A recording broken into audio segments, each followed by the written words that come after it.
Is India's ambition to break into the top 3 a reality? What's your view? Without a doubt, India will become the 3rd largest economy of the world.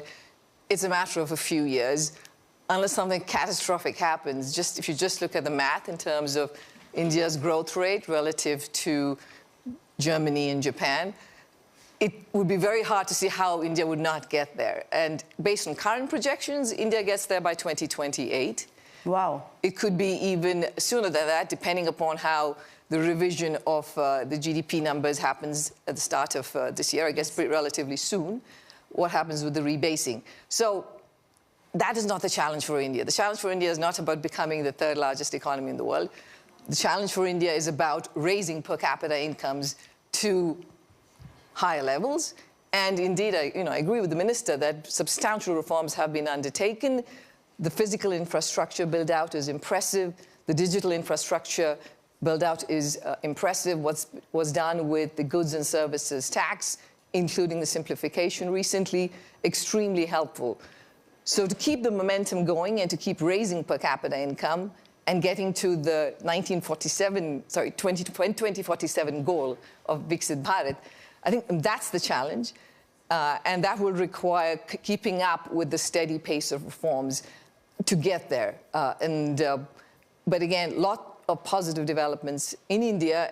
And very important is the macro stability that you have in the country, not just with growth where it is, but also with inflation being at the low, single-digit numbers. That is a good spot for India. So you have said earlier that the 2 things that could hold us back, one is land acquisition is a little bit messy, deregulation, and you have said we've not really used our demographic dividend to its fullest. So what are the things that you think we can do to fix some of those? Yeah, I think a little bit messy is probably an understatement. It is a tremendous challenge in India to acquire land, to have clean land titles. And that is a constraint on growth. It is a constraint on manufacturing. Again, there are states in India that are experimenting with techniques that other states can also adopt. I think Andhra Pradesh is doing a good job in finding very creative ways of helping with selling of land, shifting land from being agriculture to commercial land. Land titling, again, pushing on that is important.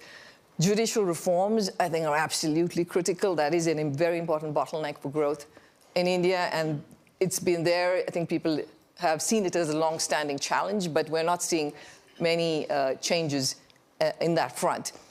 In terms of the labor force, you're right. We've been talking about the demographic dividend in India for a long time, but if you look at the contribution of labor to growth in India since the 1980s, only about 30% of India's growth has come from labor.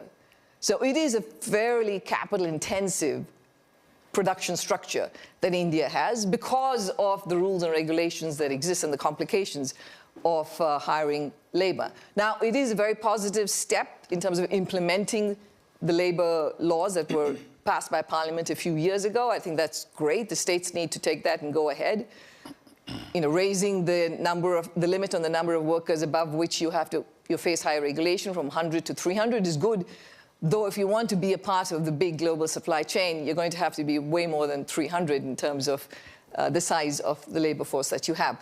So pushing on that front is important. Labor market flexibility is critical.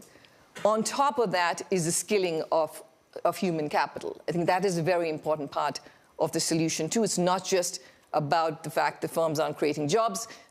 There is a mismatch between what jobs can be created and the skill of the labor force in India. So pushing on that front in terms of the level of education and human capital and skilling, super critical.